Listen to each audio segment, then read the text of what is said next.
ខ្មែរក្រមជាមួយនឹងខ្មែរកដាលអត់ដែលផ្លេចបងប្អូននៅខាងលើទេបងប្អូននៅសូរ៉េនបងប្អូននៅបូរីរ៉ាមនៅចាជំរាបសួរបងប្អូនទាំងអស់គ្នាថ្ងៃនេះចេញវីដេអូនេះចង់ផ្ដាំផ្ញើទៅដល់បងប្អូនជំនុំជាក៏ដូចជាបងប្អូនខ្មែរនៅខាងលើនៅខាងថៃបងប្អូនទាំងអស់គ្នាខ្ញុំជាកូនខ្មែរក្រមម្នាក់បងប្អូនប្រហែលអត់ស្គាល់ខ្មែរក្រមទេណោះដែលសង្ឃឹមថាវីដេអូហ្នឹងបានចែកចំណែកទៅដល់បងប្អូនខ្មែរនៅខាងថៃនេះជាកូនខ្មែរម្នាក់ដែលរស់នៅក្នុងទឹកដីកម្ពុជាក្រមដែលវៀតណាមគេគ្រប់គ្រងដូចបងប្អូននៅខាងថៃចឹងជាខ្មែរតែថៃគ្រប់គ្រងគេបងប្អូនកុំភ្លេចណាបងប្អូនមានពុកម្ដាយជាខ្មែរមានយាយតាមានជីដូនចតាជាខ្មែរហើយយើងកំពុងតែនិយាយ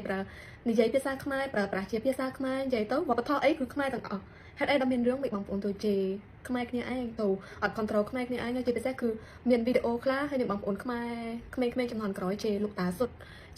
ពាក្យអសរោះពាក្យអីច្រើនណាស់ប៉ុន្តែបងប្អូនគួរគិតទៅបងប្អូនទាំងអស់គ្នានេះមិនមែននិយាយវីដេអូហ្នឹងដើម្បីឲ្យបងប្អូនទាំងអស់គ្នាទេនេះចង់ឲ្យបងប្អូនចេះស្រឡាញ់គ្នាចេះយល់គ្នាលោកតាសុទ្ធក៏អត់ខុសទេគាត់ត្រូវហើយព្រោះគាត់ដឹងច្បាស់គាត់ជាអ្នកណាគាត់ជាខ្មែរហើយគាត់អត់បានក្បត់អត់អំកតេខ្លួនឯងទេគាត់ដឹងច្បាស់ថាជីដូនចតាគាត់ហើយជាខ្លួនគាត់នឹងជាខ្មែរអញ្ចឹងគាត់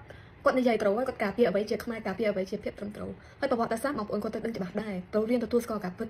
ដល់រាប់ណាយើងនៅក្រោមការគ្រប់គ្រងរបស់គេក៏ដោយក៏យើងគួរតែរក្សានៅអ្វីជាខ្លួនយើងរក្សានៅអ្វីជាភាពជីដូនចតារបស់យើងមិនសល់ទុកឲ្យគឺយើងជាខ្មែរបងប្អូនហើយនេះអត់បន្ទោសបងប្អូននៅខ្មែរលើថាផ្លេចកំណើតអីទេបងប្អូនគាត់តែត្រូវចាំថា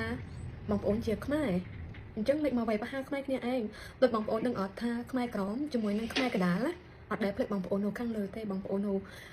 សូរ៉េនបងប្អូននៅបូរីរ៉ាមនៅស្រះកែវនៅខេត្តផ្សេងទៀតសួរថានៅក្នុងការគិតនៅក្នុងបេះដូងរបស់បងប្អូនខ្មែរកម្ពុជាក្រមនៅខ្មែរកណ្ដាលនេះគឺស្រឡាញ់រាប់អានបងប្អូនមែនទែនហើយចង់ឲ្យបងប្អូនជួបជុំគ្នាជាដូចថាគ្រួសារតែមួយទៀតពួកខ្ញុំស្រឡាញ់បងប្អូននៅខ្មែរកណ្ដាលណាអត់នៅខ្មែរលើណានៅខ្មែរនៅខាងថៃណោះប៉ុន្តែខ្ញុំមិនដឹងមិនទេពេលមានរឿងអីអញ្ចឹងបងប្អូននៅខាងសូរ៉េននៅខាងថៃហ្នឹងឃើញមួយចំនួនធំតែងតែរិះគន់រដ្ឋាភិបាលនៅខ្មែរហើយក៏ប្រើពាក្យអសុរប្រើពាក្យអីដើម្បីជេរលោកតាសុទ្ធក៏ដូចជារដ្ឋាភិបាលនោះនេះខ្ញុំមានការអន់ចិត្តខ្លាំងឃើញខ្មែរយើងខាងលើបែកបាក់គ្នាអញ្ចឹងក្នុងខ្ញុំជាកូនខ្មែរម្នាក់ខ្ញុំចង់ឲ្យបងប្អូនចេះស្រឡាញ់គ្នា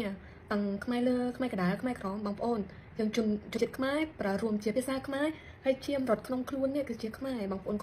កុំភ្លេចអ្វីជាខ្មែរបានអត់អ្នកចង់ឲ្យបងប្អូនចេះរួបរวมគ្នាសាមគ្គីគ្នាដល់ណាក៏ដោយនៅខាងណាក៏ដោយក៏យើងគួរតែcontrol គ្នាដែរបើអត់ control ក៏អត់គួរវាយប្រហារគ្នាដែរចាវានាំឲ្យមានការបែកបាក់សាមគ្គីបែកបាក់ខ្មែរដោយពាក្យបំណាត់ខ្មែរលើខ្មែរកណ្ដាលខ្មែរក្រមហ្នឹងវាបែងចែកជានៅកណ្ដាលនៅលើនៅក្រមហ្នឹងដូចជាវាមានអត្ថន័យមួយថាយើងបាននៅឆ្ងាយពីគ្នាហើយអញ្ចឹងចង់បញ្រួមឲ្យខ្មែរយើងចេះស្រឡាញ់គ្នារាប់អានគ្នាហើយបដូរមកជា